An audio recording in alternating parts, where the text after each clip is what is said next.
To our study session this evening. Today is Tuesday, April 19th, and we are going to rock through some practice problems for you all today. It looks like, let's see what we got in the chat here. Contracts, license requirement, contracts, license law, contracts. All right, so here's what we'll hit today. We'll hit contracts. I also want to hit general principles of agency, another big one on the national part of the exam. And then we will hit licensing requirements and transfer of title if we have time. So as I will always remind you, contracts is a great place to spend your time because there is no section on the National Real Estate Exam that has more questions than contracts. And so we're going to go ahead and dive in here. For those of you who haven't joined us in a while, it's your first time joining us, we are looking at the questions from the CompuGram. I'm going to read them, and then I just need you to A, B, C, or D, the correct answer in the chat. So Buddy wanted to offer to purchase the Walker's home. He engaged Joan to be his agent. When the offer was delivered to Mr. Walker, it contained a provision limiting the time of acceptance to 48 hours. Mr. Walker rejected the offer out of hand as inadequate. After thinking about it for 24 hours, Mr. Walker called the agent Joan and said, "I've changed my mind. I'll take Buddy's offer." What is the status of Buddy's offer? Is it A, still open because Buddy hasn't withdrawn it? B, it's still open because the 48 hours haven't gone by? C, it's a binding contract because it's been accepted? Or D, it was terminated as soon as Mr. Walker rejected it? So A, B, C, or D?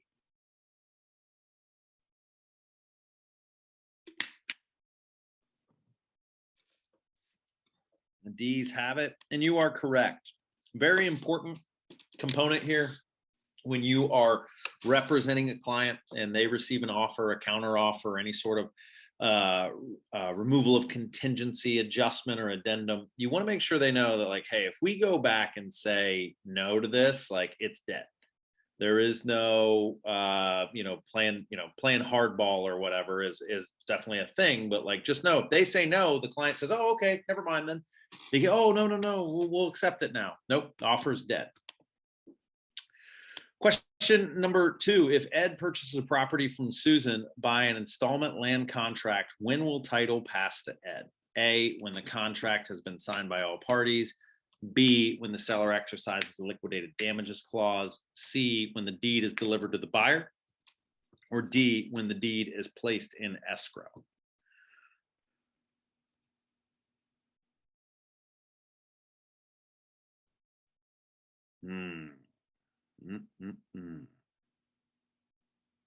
Seller financing, always a toughie. What do we think here?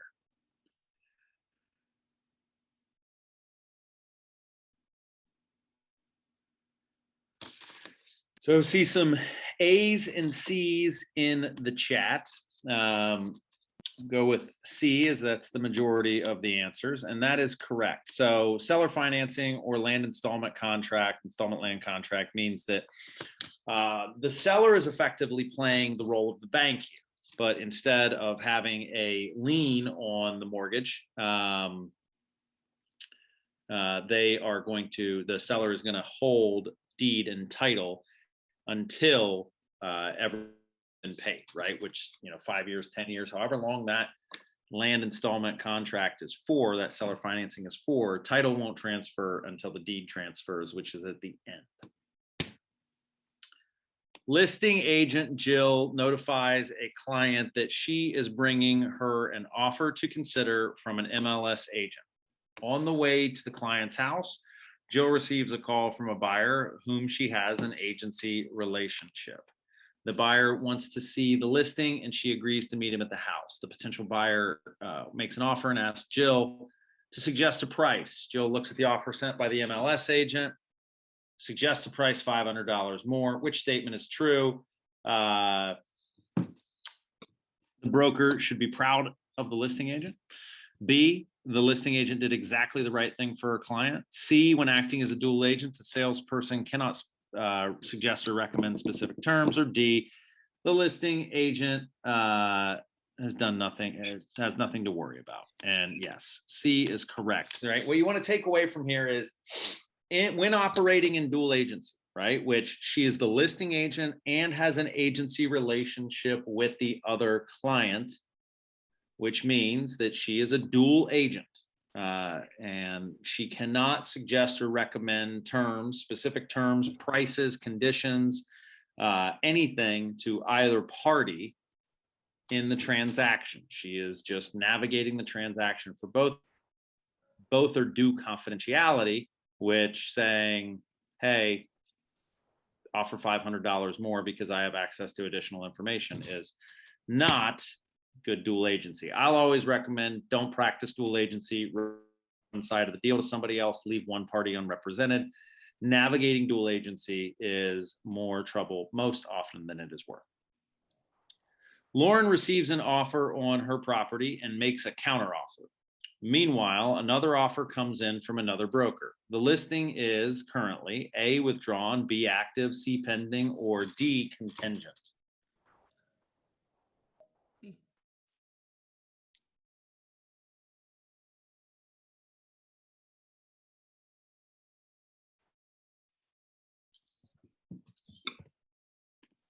All right, B's are in the chat box, and that is correct. Now, the reason for that is because when the an offer's in and there's been a counter offer made. A counter offer is a termination of the first offer and the putting forth of an additional offer or a new offer. So just because offers are flying around doesn't mean that anybody else can't walk in and write an offer. And another thing to keep in mind for your clients is like, look, while we're negotiating terms, the property's still active and somebody else can walk in and write a new offer. You're not under contract. They have no obligation to honor the interaction around negotiation of contract because you're not under contract. Question number 5. A legal remedy that would compel a vendor to execute a deed pursuant to a valid land installment contract is known as A, specific performance, B, the equity of redemption, C, the execution of sales, or D, a writ of execution.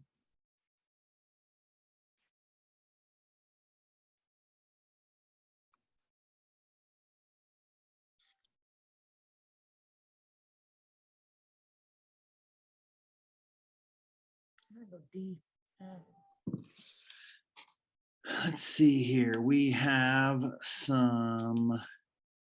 Oh, shoot. What did I do? Oh, no, guys. I'm so sorry. I don't know if I can get back to where I was. Oh, awesome. I can. Sorry, I clicked the wrong button trying to let somebody into the session. So we have, looks like they've switched up the order of these. A, equity of redemption, B, writ of execution, C, execution of sales, or D, specific performance. Which one do we think that is? That would be the legal remedy to compel a vendor to execute a deed pursuant to valid land installment contract.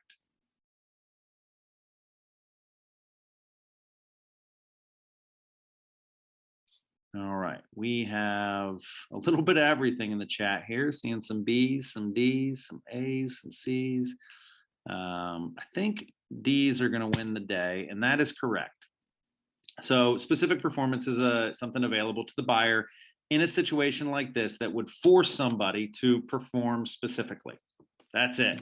Hey, the contract says that when we get to, when we have paid in X amount of dollars, you deliver the deed.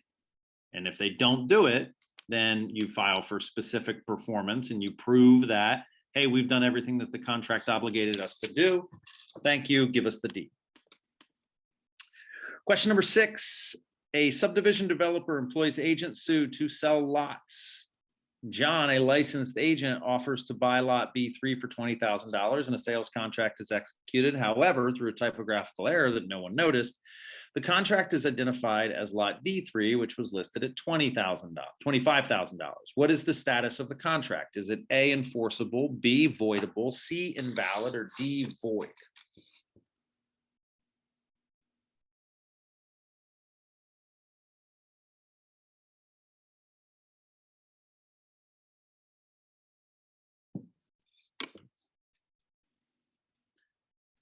Seeing bees take over the chat, and that is correct. So you want to always keep an eye, right? I mean, your primary job is to write and read contracts as a real estate agent. Any mistake that is material, mutual, unintentional, and free of negligence is going to make the contract voidable. It is voidable by the developer because they are the injured party in this situation. The party benefiting from it would be the buyer because they're getting a $25,000 lot for $20,000. So if in a situation like this where the something like this happens, the builder could void. They are likely going to go because that's going to be the right thing to do and earn them a client. The basic requirements for an offer include neither objective nor subjective intent to contract, B, subjective intent to contract, C, both and subjective, or D, only objective.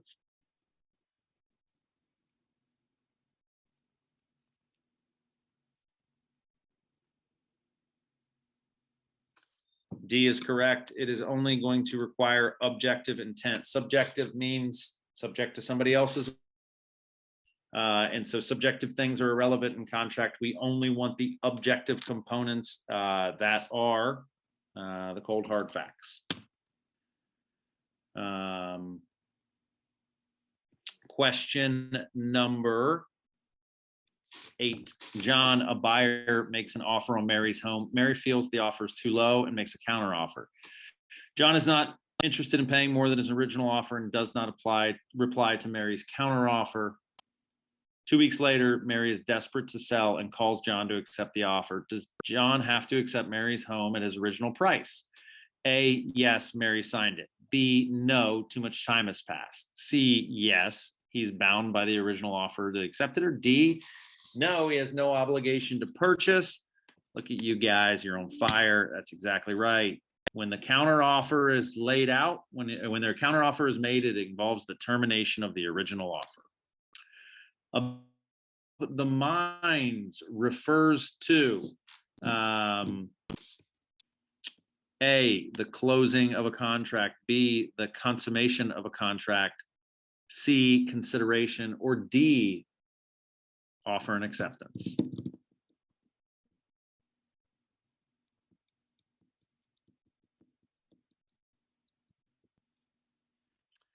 D is correct. Offer and acceptance. That is the meeting of the minds. Mutual assent, which means that everybody has heard, understood, recognizes, and accepts the contract and offer put forth. Broker Alice conveys an offer from her client to broker Betty, wherein Alice's client wishes to purchase a 300-acre farm by giving broker Betty's client $100,000, 2 one-year-old tractors, and 50 head of Black Angus cattle. What would the consideration offered by Alice's client be called? A, valuable, B, inadequate, C, good and valuable, or D, just good?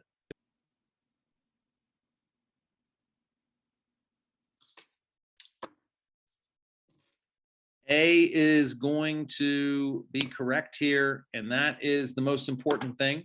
Adequacy is not a factor, right? You can trade a handful of beans for all of the land in Louisiana, right? That is a contract. Beans have value, and so does the land. The adequacy or comparability of the two is irrelevant. Same thing with cattle and cash and tractors. Whether or not something is good, right? Things like love and kindness and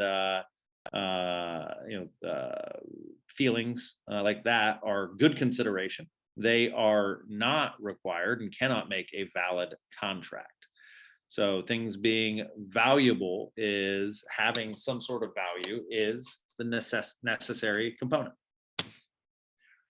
What is true of a voidable contract? A forged contract is voidable. B, a voidable contract may be enforceable at the option of the innocent party. C, a signed real estate contract cannot be voided. Or D, all parties to the contract must have reached 16 years of age or it can be voided.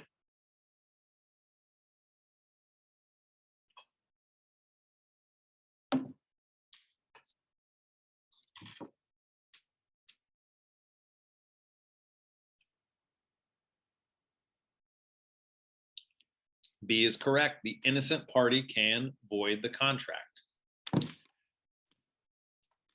Question number 12. In order to have a valid contract, the good faith deposit in the form of A, a cashier's check drawn by the buyer's bank, B, anything the parties agree on, C, cash and small bills, or D, a personal check drawn by the seller's bank. B is correct. Whatever the parties agree on, including no good faith deposit, right? You pay it in any way, shape, or form that both parties agree on. That money can go into any particular account or bucket, bear certain interest, all that, as long as it's in the contract. So when it comes to earnest money or good faith money, never let it be written to you as an agent, and make sure everything that happens with it is defined in the contract. Question 13, Old Man Jones wants to settle his affairs prior to his death and by selling his land and giving the money to his children. Broker Bob lists the property and markets it. After 6 months, an offer from Widow Smith, who lives in the next county, is received. Jones immediately signs the contract without change. Broker Bob drives to the next county to deliver a copy to the widow. What might prevent this from actually being a binding contract? A, Widow Smith dies before Bob can relate the acceptance. B, Widow Smith's incompetent. C, either one, either A or B, or D, nothing can stop this. Nothing can stop this.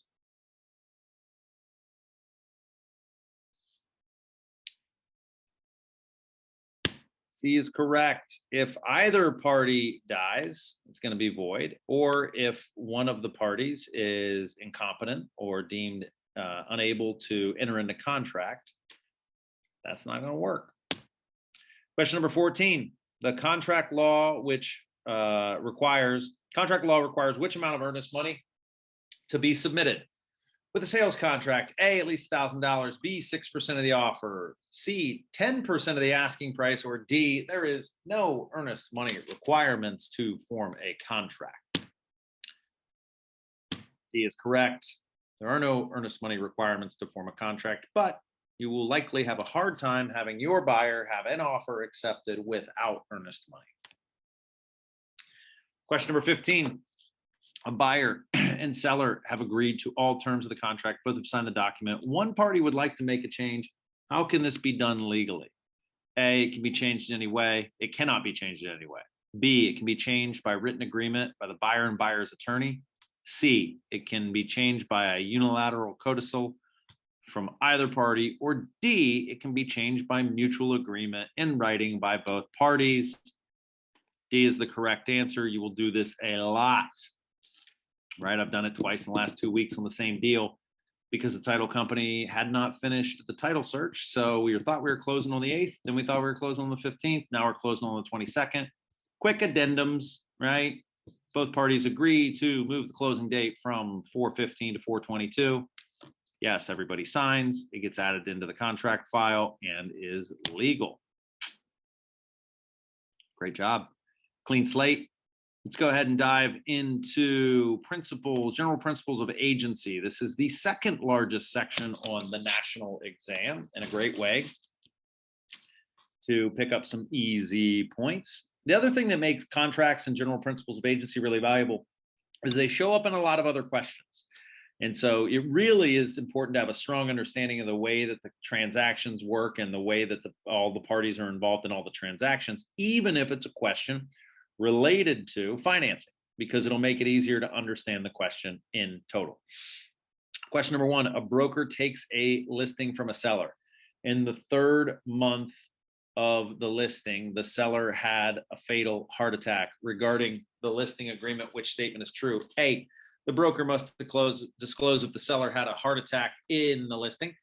B, the broker must remove the sign in the lockbox. C, the broker must now reduce the price. Or D, the heirs must work with the broker to get the real estate sold.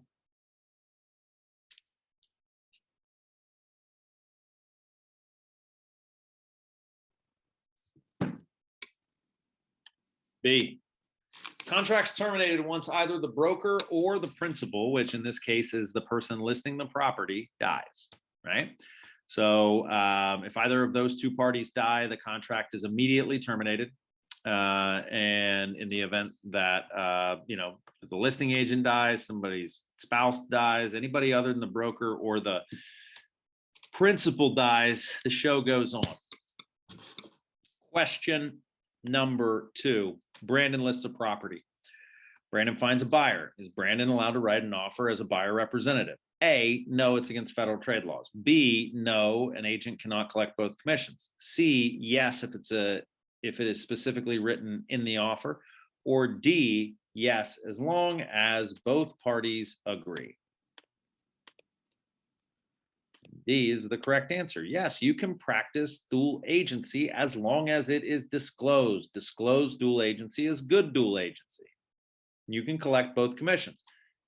Again, my recommendation is you do not do that because it puts you in a very difficult situation and makes it hard for you to do your job at a very high level. Question number 3.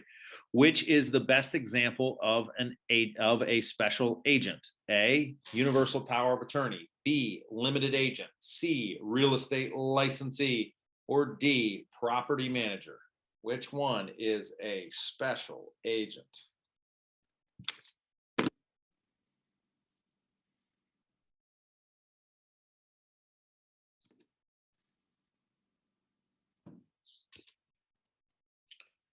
Looks like we have a bevy of C's, and that is correct.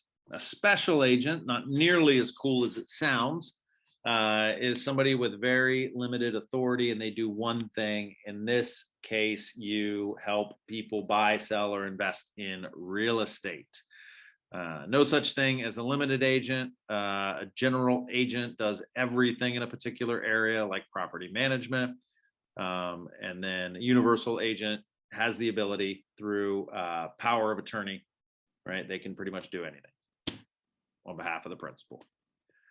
A person who is known as an attorney in fact is someone who has A, special agency, B, implied authority, C, general agency, or D, power of attorney. And yes, Robin, you will all be considered special agents. It's not something that comes up in the day-to-day or public-facing aspect of your work, but by the letter of the law, yes. And power of attorney.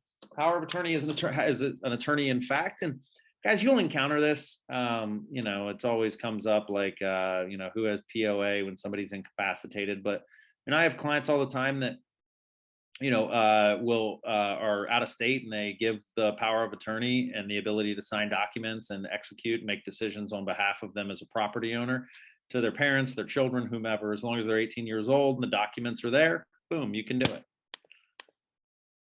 Question number 5, a broker charges a fee to assist parties to a potential real estate transaction in communicating, negotiating, and performing the terms of an agreement.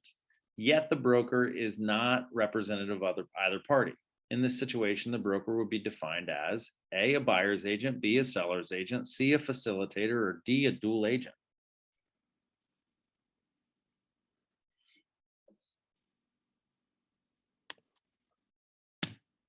C is correct, a facilitator. If they are not representing a party, they are not an agent to the transaction, nor are they a dual agent. You rarely see this, and I would not recommend facilitating transactions. Be somebody's agent. S&T Realty had a listing on a property, and the property sold and closed. P&M Realty asserted its rightful claim to the commission. Which type of listing did P&M Realty have? A, an open listing, B, a net listing, C, an exclusive listing, or D, an exclusive right to sell listing?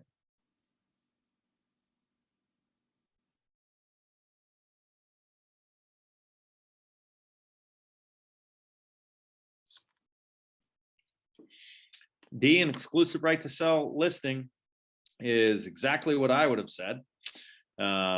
This is a bad question. Let's see what their rationale is. Only the procuring broker is entitled to the commission in an open listing. If the seller finds the buyer in an exclusive agency, he owes no commission. An exclusive right to sell, the listing broker gets paid the commission no matter who sells the property. A net listing means that whatever's left over goes to the agent.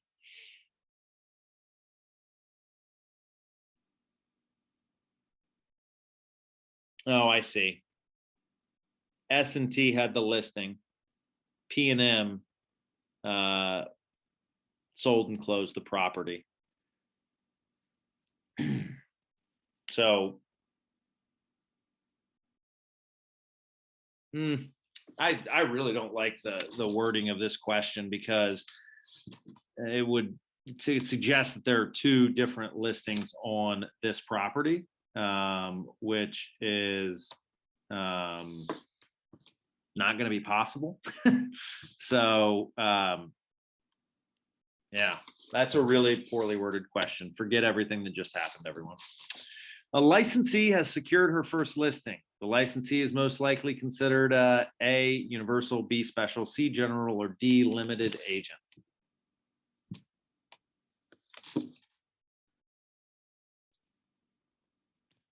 Please fill the chat box, and that's correct.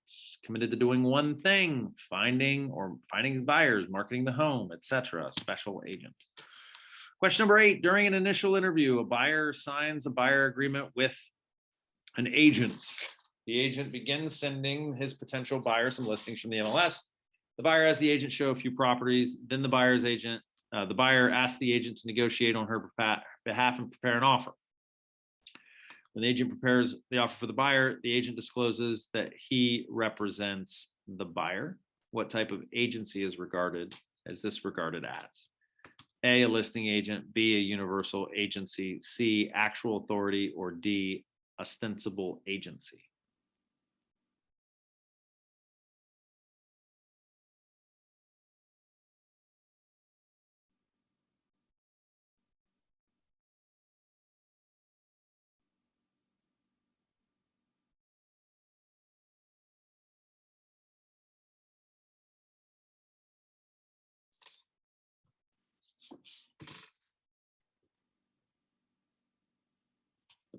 Seen a lot of A's in the chat box. He's representing buyers here.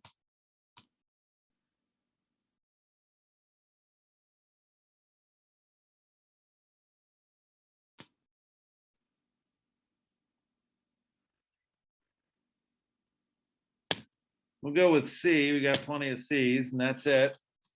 Listing agency describes the relationship between the broker and the seller. In this case, the only conversation taking place here is between the seller or the buyer and the buyer's agent.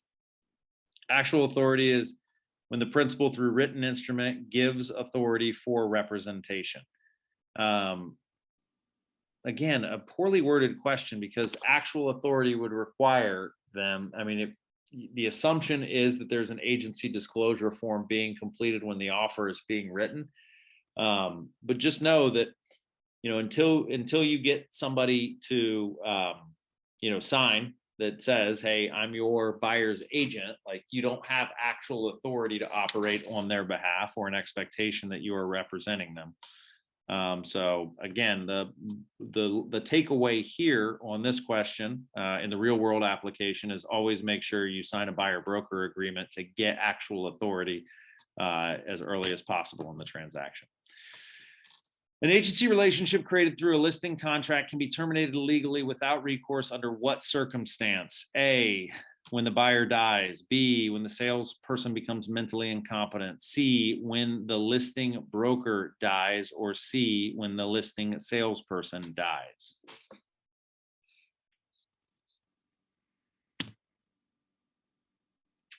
C is correct here. The contract in place is only between the broker and the seller.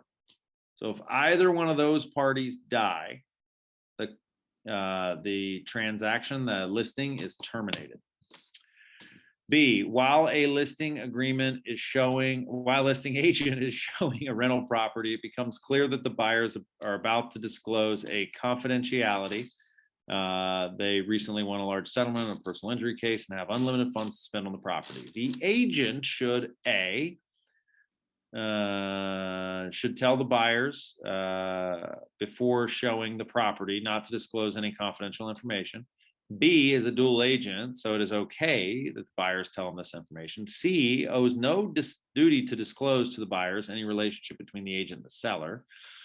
Or D, is a buyer's agent and will keep confidentiality.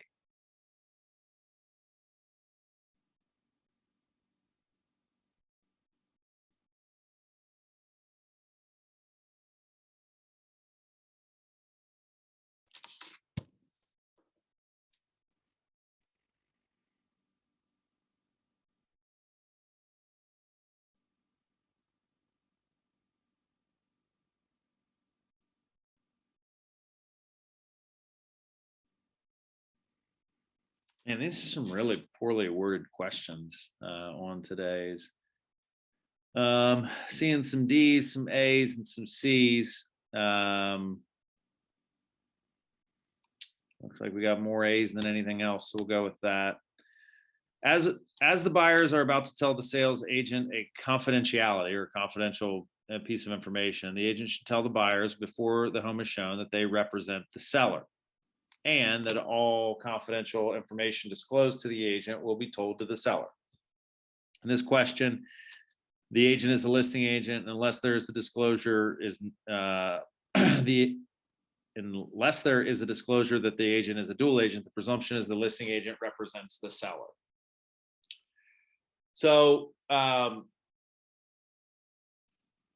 the only duties owed to the other parties are honesty and fairness, which I guess this would fall under in terms of like, you know, you should tell the buyers like, hey, just so you know, I represent the seller and I have to act on in their best interest and on their behalf. You know, in situations like this, it's, you know, unlikely to happen, but good information to share ahead of time, because if you do learn that there is a you know, information that is useful to your sellers, then you have a duty to disclose. You have the duty of disclosure to your sellers, where you have to say, hey, listen, I learned X, Y, and Z with respect to this particular party.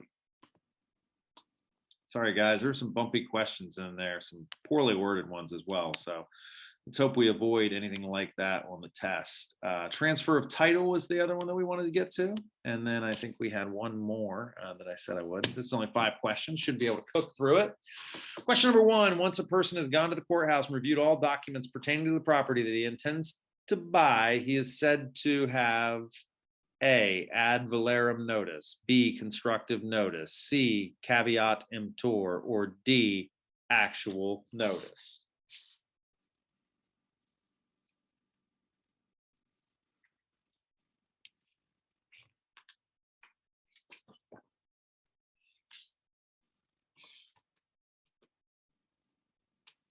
All right, D's and B's in the chat. D's have it. Law holds that everyone has constructive notice or presumed knowledge of recorded documents. Once an individual actually sees those documents, he is said to have actual notice. The open, notorious, hostile, and uninterrupted possession of property of another under claim of title is called A, easement by prescription, B, acceleration, C, easement by necessity, or D, adverse possession.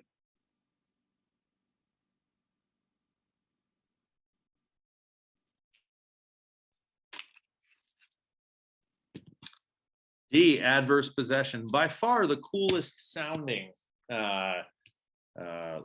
rule of law you're ever going to encounter. Question number 3. A buyer insists that a seller sign a document that states there are no unrecorded liens against the property and the seller is the rightful and lawful owner. The buyer is asking the seller to sign A, an agency disclosure statement, B, an affidavit of title, C, property disclosure statement, or D, hypothecation clause.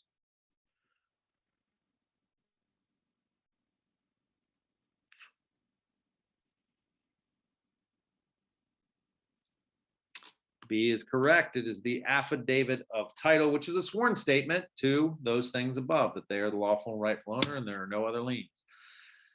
Question number 4, a buyer is required to pay which closing costs? A, conveyance fees, B, real property transfer fee, C, transfer tax, or D, title insurance.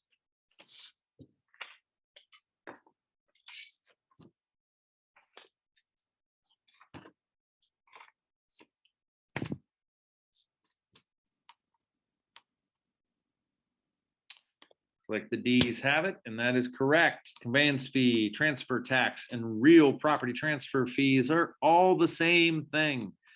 Seller would pay the tax for selling the property. The buyer pays the title insurance. Question number 5, how could a trespasser become the owner of a real property? Just had this question.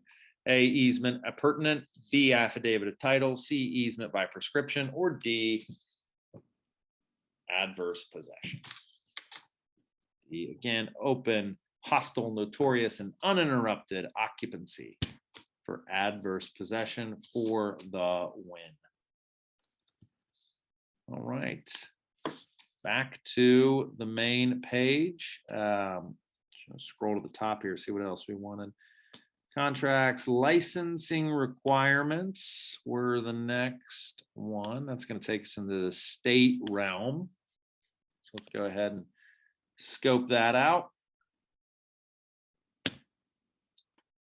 Question number 1, if a sales agent passes the real estate sales exam in October, his license must be renewed. A, in October of the following year, B, during December of the same year, C, on his next birthday, no later than his or her birthday every 3rd year thereafter, or D, on January 1st of the following year. On your next birthday and every 3 birthdays after that.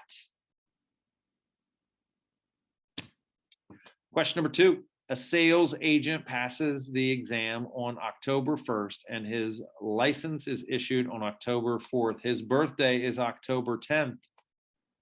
When must the sales agent renew his license? Is it on or before January 1st? B, 3 years from then on his birthday? C, during December? Or D, on October 10th of that year and every 3 years thereafter? Just so you guys, anybody who's got a birthday and, in proximity to when they take the exam, what the licensing high division real estate will do is they'll say, hey, we're just going to hold it to your birthday, buy a little bit more time. But that way you're not renewing for $182 right away. Question number 3, a person, partnership, or association who for a fee or any other form of compensation deals in real property of others or publicly represents that he or she so deals, or who is publicly represents another, must have A, a real estate license, B, limited access, C, a foreign real estate license, or D, a real estate broker's license.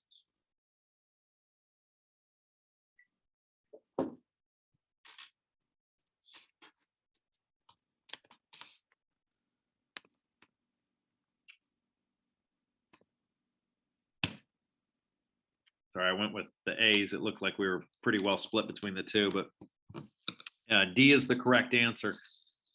This is the definition of a broker, right? So sales agents work on behalf of a broker and are employed by the broker to assist on these sorts of things. So person, partnership, or association who for a fee do those things. Remember that anytime that you are contracting with a client, you take a listing agreement, you are under contract to help somebody purchase a home, you are doing that on behalf of the broker. You need a real estate salesperson's license to do that, but the broker needs a broker's license so that you can. In the state of Ohio, you can't practice real estate unless you're doing it on behalf of a broker. Question number 4, as a part of the 30 hours of continuing education that is required every 3 years, what must be included? A, 6 hours of basic computer classes, B, 10 hours post-licensing courses, C, 3 hours training by the local board of realtors, or D, 3 hours of civil rights and fair housing.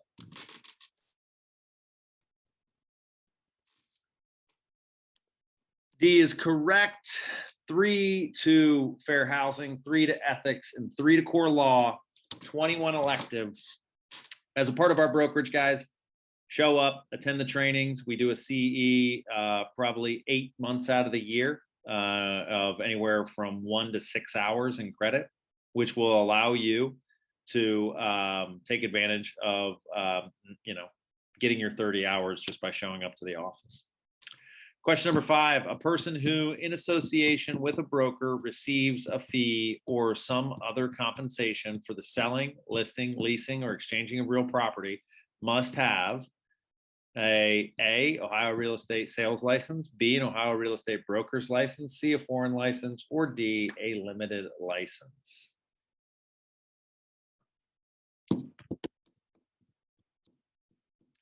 Now, important to read the question carefully as I see B's entering the chat. A person who in association with a broker, right? So the broker's already involved in association with that broker, though, to receive a fee for selling, listing, leasing, or exchanging real property. That's going to be a salesperson, right? So it's different than the last question where they're putting forth to the public all the things related to helping people manage their wealth through real estate, buy, sell, invest. This person is doing that in association with a broker, which makes them a salesperson.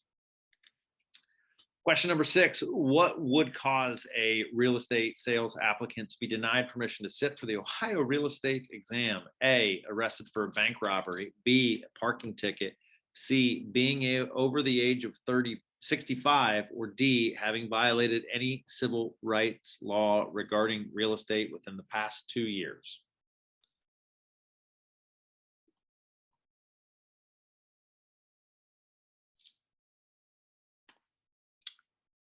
The D's have it.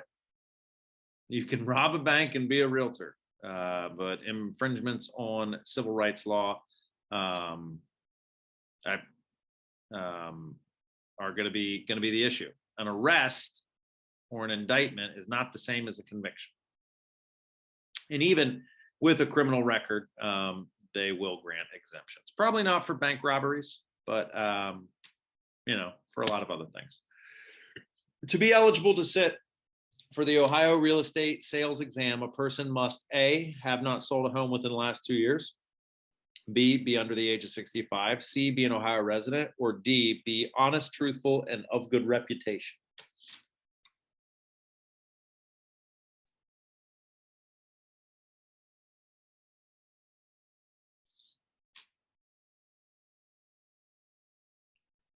The D's have it again, and that is correct. There's no age requirement. There is no,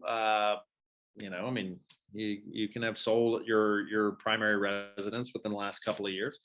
Just be honest, truthful, and of good reputation. Question number 8. To maintain a license, a real estate agent must A, take the 10 hours post-licensing class on fair housing, B, take 30 hours of real estate classes within 2 years of passing the exam, C, join the board of realtors within 6 months of passing the exam, or D, take a 20-hour post-licensing class within 12 months of passing the real estate exam.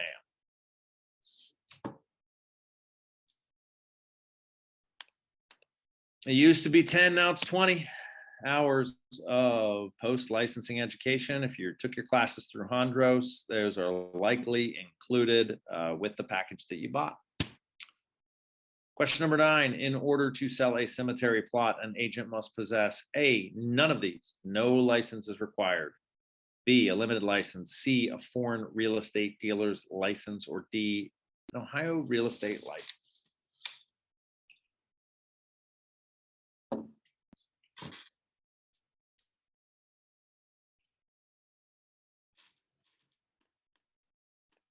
The A's have it. Until recently, a limited license was required to sell cemetery plots. However, that's no longer required. Thank goodness. Dave lives in South Dakota. He wishes to become a licensed real estate agent in Ohio. Would Dave be permitted to sit for the exam? A, no, Dave is not a resident of Ohio. B, Dave must reside in Ohio for 6 months before sitting for the exam. C, yes, if Dave was licensed in South Dakota, he would automatically have reciprocity in Ohio. Or D, Dave must consent to service of process through the superintendent of the Ohio Division of Real Estate.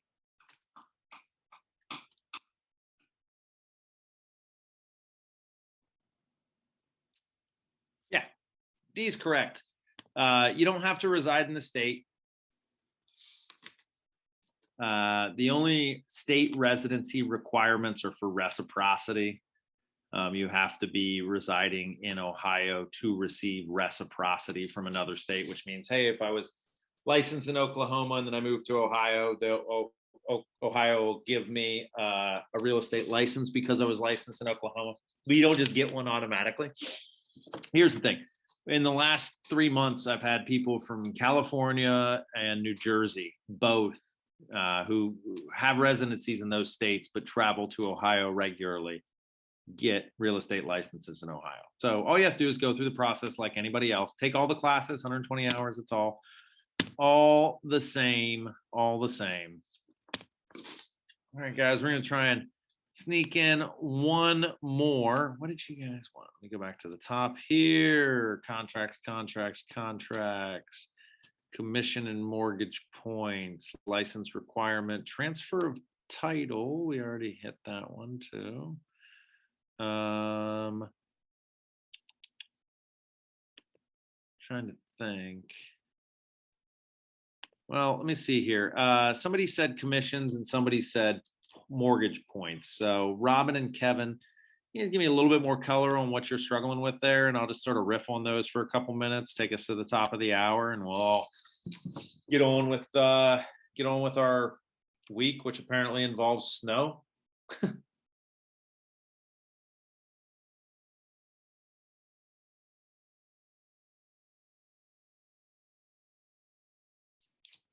You guys are feel free to unmute and just tell me like what is it about mortgage points that you're struggling with?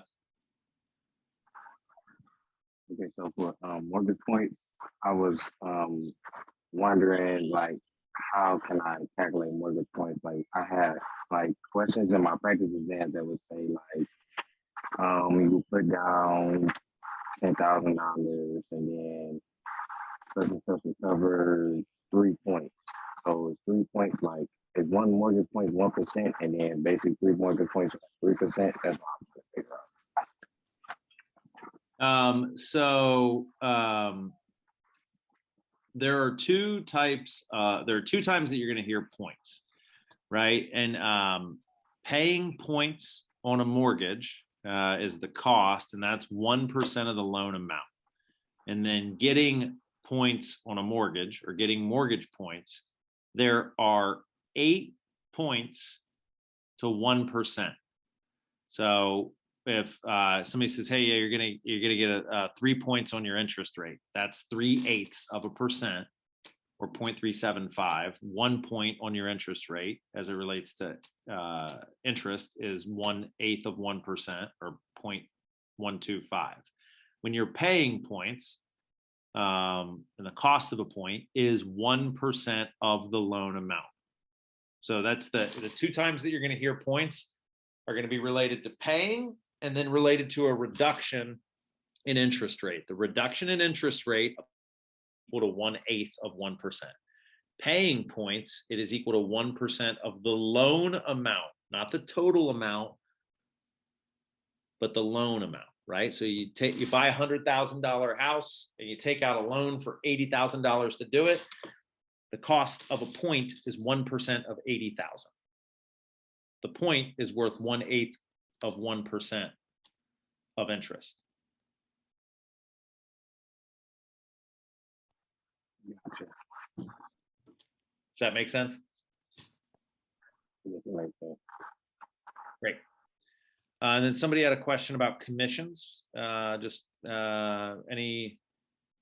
was the question about commissions? And I'll answer that, and we'll call it a week.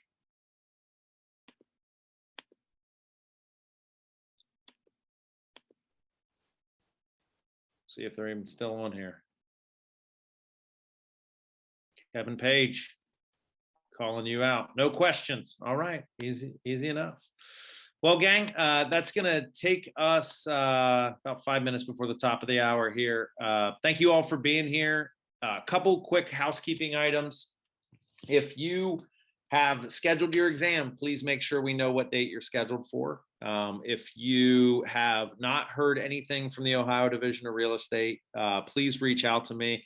We will aim to make quick work of any issues that have come up. If you don't hear anything, sometimes there's just a snag in the paperwork or this right thing wasn't filled out a certain way, we can address it really quickly. And then finally, if you have not gotten us your application, your transcripts, your application fee, or your retake, please do that. Here's what's happening. The testing centers are filling up, the state's backing up a little bit, delays are going to start. So I want to get as much through as quickly as possible. So if you have not applied, not done your retake, not submitted everything to us to be able to sit for the exam, I'm going to encourage you to do that now, because we are in quote busy season, and your opportunities will come much more rapidly right now in April, May, June, July, and August than it will be coming in November and December. People still move in the wintertime. It's just fewer of them do. Right now, I think if to answer Robin's question, she asked how far out are we scheduling? I'm seeing stuff, right now, probably 10 days out. I think the nearest I've seen somebody be able to schedule is about 7 days in. So just keep that in mind. And that's why we do these study sessions, is to help make sure that you guys are staying sharp as you go in, knock it out on the first try, and get busy helping people buy, sell, and invest in real estate. That's all for tonight, guys. Thank you so much. Have a wonderful evening, and we'll see you back here next Tuesday. Have a lovely, lovely night.